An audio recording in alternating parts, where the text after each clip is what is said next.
All right, hey everybody, we're back with another truck news segment here, and we are going to be talking. We got a bunch of stuff to talk about right now, but Jeep admits calling the Cherokee hurt the brand. We hear it time and time again, especially on the internet, all the all these doom and gloom videos, and they're talking about how Jeep sales are down horribly. They can't sell anything. Jeep's going to crash. They're going to be gone.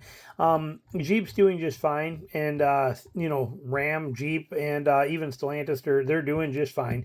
But one of the biggest reasons that their sales are down is because they canceled the Cherokee. They also canceled the Renegade.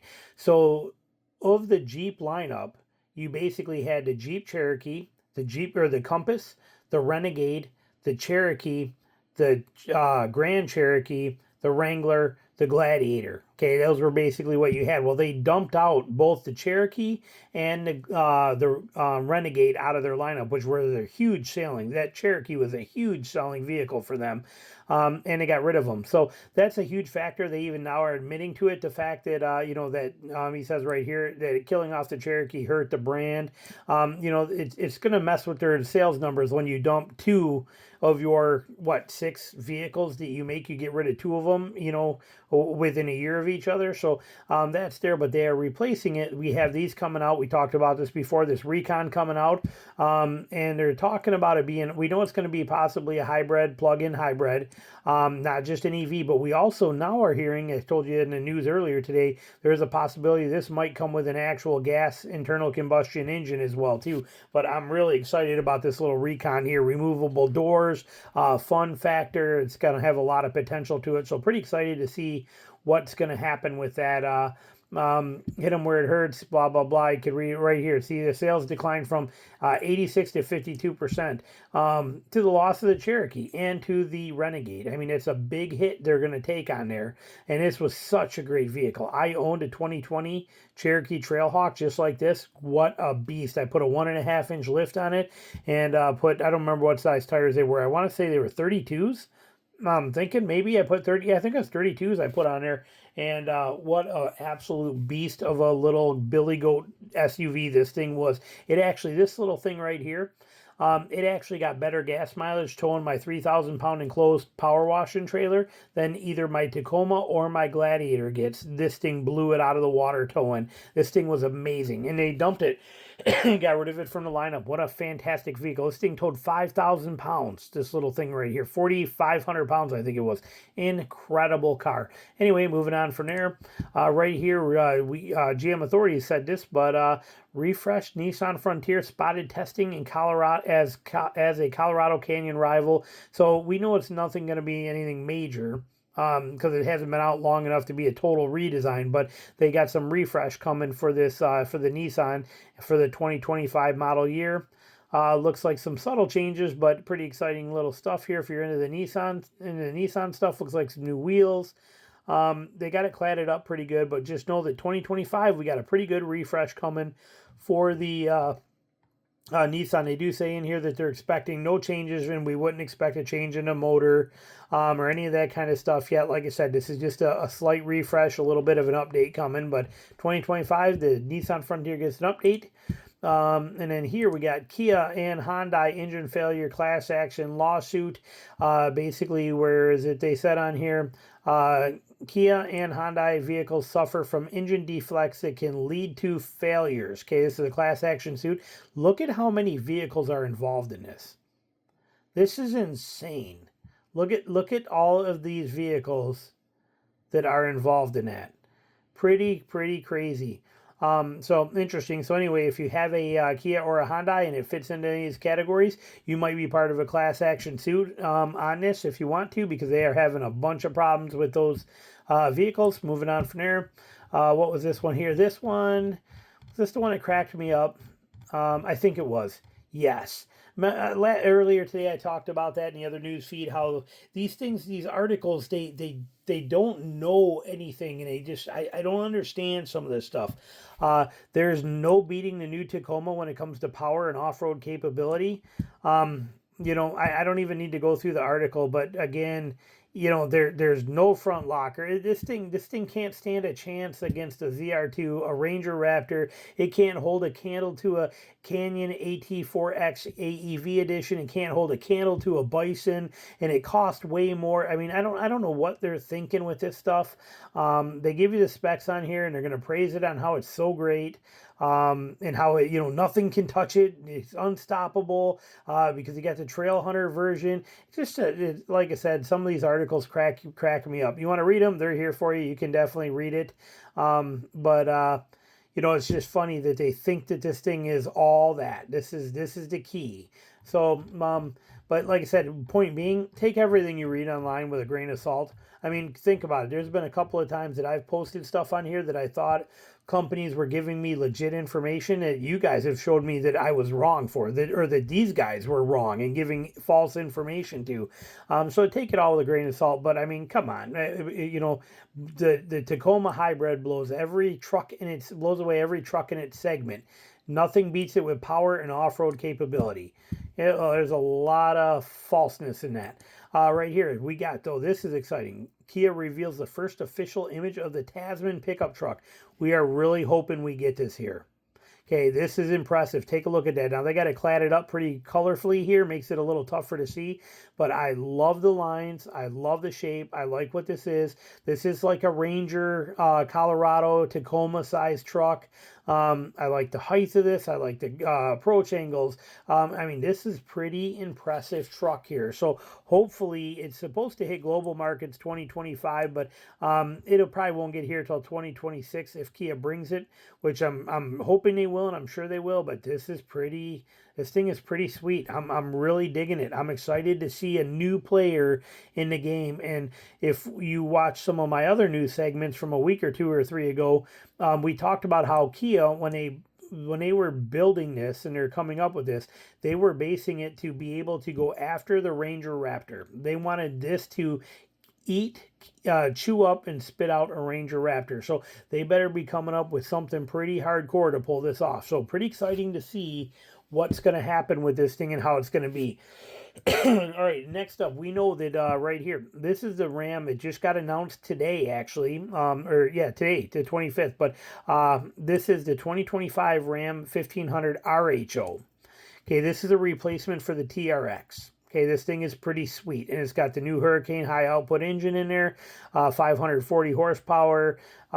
It's an inline 6 turbo 2, which is amazing. Okay, the inlines work so good and so reliable, and 521 foot-pounds of torque. This thing will hit 60 miles an hour in 4.6 seconds, 111 seconds, quarter mile in 13 seconds. Like I said, pretty impressive truck. One thing that I did read on here that was kind of shocking, that I don't understand why they don't, when you got the Raptors that do, if this is supposed to compete with a Raptor Ranger, or F-150 Raptor and things of that nature. No front locker in this. It does have a rear locker, no front locker in it. They have the technology, they can do that stuff. They can put front lockers in there. I don't know why they're not. Maybe because they don't want to take things away from the Power Wagon. I'm not quite sure, but this RHO does not come with a front locker. But the good news, the price. Oh, it is on here too. $71,990, which is also, I pulled up this article for that. Okay, $71,190. See this right here, this line? $26,000 cheaper than a Ram 1500 TRX. That's pretty impressive. Prices are coming down. They are starting to drop. $26,000 cheaper than the current Ram 1500 TRX. That's good news right there. We like that. You can see right on here, prices including destination. You can see the prices right here, how they compare. $72,000 for this, $99,000 for a Ram TRX, $80,000 for a Raptor, $112,000 for a Raptor R. So, but see the Raptor, this one here, the Raptor, and the Raptor R, and the Silverado ZR2, these all have front lockers. They got front lockers on them. The Ram does not, and the Tundra TRD Pro does not either. But pretty interesting here. The TRD Pro doesn't even belong in this list of these here.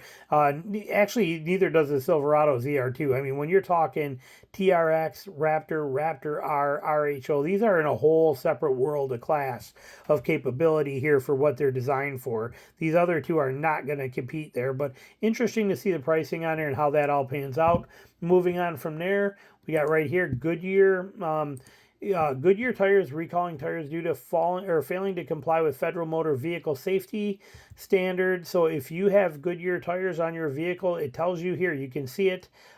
Safety. Where's the tires contain a digital identification number missing the 4-digit week and year code mark. As such, the tires. Oh, okay. So I'm sorry, I screwed up. I should have read this better first. So apparently they're just telling you that they're recalling it because you don't have a TIN number on it. But if you got Goodyear tires on your vehicle and you are missing a 4-digit week and year code on it, you might get yourself some brand new tires.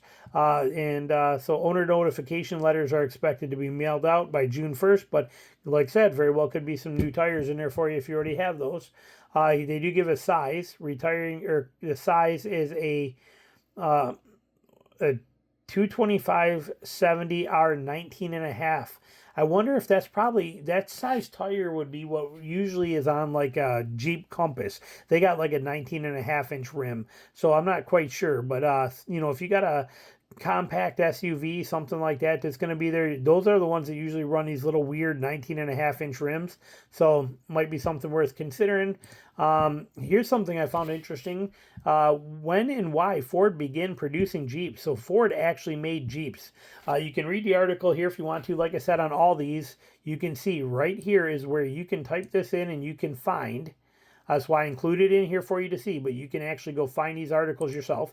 But when we scroll down here on here, basically what it boiled down to, when the Army was looking for this type of a vehicle, okay, they wanted a specific type vehicle. And so what they did is, where was that part right here? Hang on, I'm looking. Right here. As World War II loomed on the horizon in the summer of 1940, 135 automakers received requests to submit bids to build a light-duty general purpose vehicle to serve the U.S. Army. Out of those 135 companies, only 2 responded. Isn't that interesting? A chance to build a light-duty general purpose vehicle for the Army. In that big of a contract, only 2 companies responded. They were Willis and American Bantam Car Company. Willis delivered the first prototype, dubbed the Quad, because of its 4-wheel drive capability. 75 days later, after extensive testing and further development, Willis won the contract. Okay. Soon after, they began producing the Willis MB for the upcoming war effort. However, by October 1941, production was falling behind schedule to support the Army's requirement.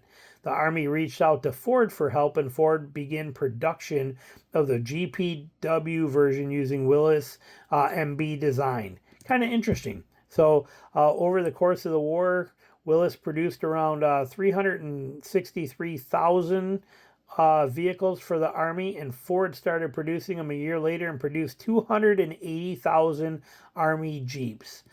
So pretty interesting, kind of a neat little piece of history there for you. Again, you can find this if you want to look it up and read more of it. It shows you some of the specs. Weighed 2,400 pounds. And it had 8.75 inches of ground clearance and could ford water 21 inches deep, and could climb a 60-degree grade. Pretty impressive, no doubt about it. So anyway, there's that. And then the last one we got, final one here, Vroom, which is an online, like a Carvana, where you could sell your car through. They shut down. They are no longer here now. They are officially done and closed. They're out of here, and again, you can read the article if you want to. I didn't read it. I just thought it was interesting information for people that sell cars online. If you were thinking of using Vroom, we used Vroom in the past, and they did very good. We sold my mom's her Compass through Vroom, and they gave us the best offer. So they were a good one, and they worked really well, but now they are officially gone. So, all right, that's going to end our second news feed for today. I hope you enjoyed it, and we'll be back with more news for you next Thursday. Thanks for watching.